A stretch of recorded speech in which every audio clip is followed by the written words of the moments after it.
Welcome into a special edition of the Husker247 podcast as I, Mike Schaefer, am joined by Allen Trieu as we break down Malachi Coleman's decision to commit to Nebraska here this weekend in October. Allen, this is a decision that I don't think catches a lot of people by surprise at this point, but it's certainly one that makes Nebraska fans feel good. Hometown kid, highly rated kid. You don't want to see that guy escape and go somewhere else. And for now, Malachi Coleman in the class, joining what Mickey Joseph is building as Nebraska's interim coach here in the 2023 cycle. Yeah, I think he is similar to, he kind of continues the train that's been going in this class, which is it's a really good in-state year in Nebraska. And a lot of these in-state kids have had the opportunities to wiggle out of that grasp that you talk about and go elsewhere and leave the state, and they haven't done it. I think Malachi, more than any of them, had the opportunity to really truly go anywhere from coast to coast. I mean, he could have gone anywhere from USC all the way to the opposite coasts and the SEC. And there were times where he obviously, did his research on those schools, took visits. Even towards the end of this process here, was still talking about visiting other schools.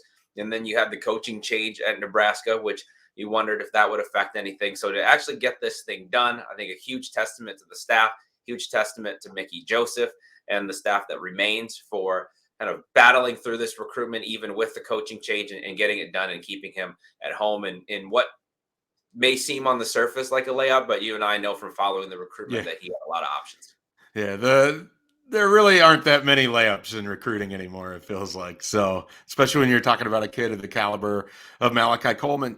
One of the things that made him so intoxicating to me last year when he kind of came on Nebraska's radar, and even before they offered him, is you could put him on the field in a multitude of different positions. It looks like Nebraska is pretty committed to the idea of wide receiver. I think that speaks to what Malachi wants to do. But as an evaluator, when you're looking at someone that has that kind of frame and that sort of athleticism, does your mind just kind of go crazy with the possibilities of where he could line up? Yeah, and I think for us and our national staff, it's one of those situations too where like let's try not to overthink this here. It's guys 6'5", pushing 200 pounds with the frame to get bigger, and he runs, was it 10-4, 10-5 in the 100-meter dash? Like, let's not try to overthink this and figure out exactly what he's going to be right now. Just big, fast people tend to do well in this game. And so that's Malachi Coleman. But then I tell you what really helped is he went to some national things. Our national staff saw him play 7-on-7 and said, okay, he can belong at this level as a pass catcher. He's going against better athletes. He's beating these guys. He's showing some of the ball skills that you can see in that setting that maybe you don't always see on film. And then, of course, if that doesn't happen and doesn't work for some reason, then I think the possibilities are still endless. If he happens to grow a bunch, he's talked himself about how tight end has been talked about, outside linebacker has been talked about, edge has been talked about. So there's so many options with this kid that even if the first option doesn't work out, something seems like it's going to work out with him just based on the physical traits. Nebraska now has 14 commits in their class. They add Malachi Coleman to Marion Miller, Riley Van Poppel, and a handful of other highly recruited guys. When you see these situations, Allen, where a school makes a move like Nebraska did in September, and they move on from Scott Frost, and they put Nebraska put a lot of stock and trying to make this like this staff was going to pull everything together. They've managed to hold a lot of these commitments. Other than Cameron Lenhart from IMG Academy, they really haven't had any real decommitments at this point, though some guys seem to be keeping their options open. Are you at all surprised that Nebraska and Mickey Joseph have been able to keep the core of this class together as he kind of works through this interim role, which could potentially become the full-time job for him? So no, I'm not surprised, and I'm not surprised for a number of reasons. First, Mickey Joseph came to Nebraska with a really good reputation as a recruiter. I think you're seeing some of that right now, and some of the staff members that he has retained, the guys who are still on staff right now, they have really good recruiters in that group, which is how they built this class to begin with.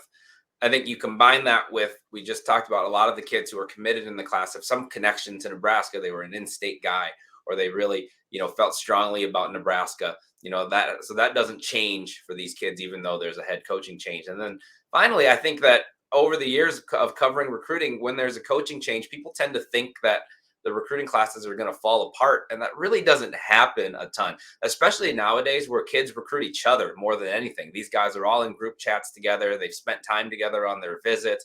And as long as the core group stays together, these kids are already talking about who they're rooming with, all those kinds of things. I think that's more important, that those guys stay together than just the head coach. So I think all of those pieces remain in Lincoln. And so I think for those reasons, I wasn't terribly surprised so far that nothing has happened as far as the class, like large exodus of players from the class. The other thing is, listen, recruiting's stressful, and for a kid to want to open things back up during the middle of their season and senior year and start taking visits and all those things again, that can be a big jump too. So that's another piece of it, is I think kids get pretty happy to be done with recruiting and look forward to signing early in December. You mentioned this earlier. Malachi is part of a deep in-state recruiting effort from Nebraska, and there's a number of relatively high-profile recruits coming out of the state of Nebraska here in recent years. As the guy who sort of evaluates this area, do you see this kind of continuing? As we saw, Carter Nelson picked up an offer from Penn State this week, a kid at the smallest class level of 8-man football in a small town in, really as close to Nowheresville, Nebraska as you can get, with all apologies to the fine folks of Ainsworth. I mean, I don't know that I can think of another recruiting situation where you just have national teams coming in to a place that small. It kind of feels like Nebraska is starting to be targeted a little bit more, or evaluated a little heavily by other programs in the country. Have you picked up on that as well? Yeah, I have. And I think that there's a few reasons for that. I see it with some of the Midwest states other than Nebraska too, like Iowa and Wisconsin. Yep. Those schools sort of just used to be able to, Iowa and Wisconsin used to just sort of have their pick of the litter. Now I think schools are coming in and recruiting those states more frequently. You've seen Nebraska dip into both of those states too. So I think that all those Big Ten West teams are starting to kind of fish in each other's ponds a little bit. And I think that the willingness of some of the Nebraska kids to also branch out and go visit other places, that's helped. I don't see it stopping anytime soon, especially when you see what we have coming up the pipe. You mentioned Carter Nelson and some of the 24 group. Then you go into 25 with kids like Tyson, Terry, and Christian Jones and those guys. So that's going to keep happening. I think there's some really strong programs in Nebraska. I think that there's more training opportunities. There's some 7-on-7 opportunities for those kids. Those kids get out more and go to, and mention Malachi Coleman playing in national events. I don't think at the start of 7-on-7, we saw, kids from Lincoln going to Vegas and playing in 7-on-7 tournaments. So I think all of that put together, plus I think the recruiting sites doing a better job of kind of combing everything from 8-man football all the way up to the highest classifications, all puts together a picture of more opportunities for kids from any type of town or school. So no, I don't think now Carter Nelson, obviously with his AAU background, his track background, that one was pretty easy to spot, but I do think that schools and recruiting sites are scouting deeper into those places. What do you enjoy as an evaluator when you throw on the 8-man film? It's just something different. Honestly, I love seeing that. I love watching football from all kind of classifications. Like I said, I go to some really, really big high school games, and I think it's really cool, honestly, to find a kid that's that good playing 8-man football. Or sometimes I'm actually tomorrow going out into the sticks of Michigan to watch a kid up there that I hasn't had a recruit at the school in a long time. And so I think, to me, that's almost more fun than going to the same big high schools over and over again. All right, Allen, we appreciate your time as always here, helping discuss the Malachi commitment and talking a little about what Nebraska has to offer, both in the near term and in the not too distant future as well. Appreciate you stopping by here today with the Husker 24/7 podcast. Yeah, always a pleasure.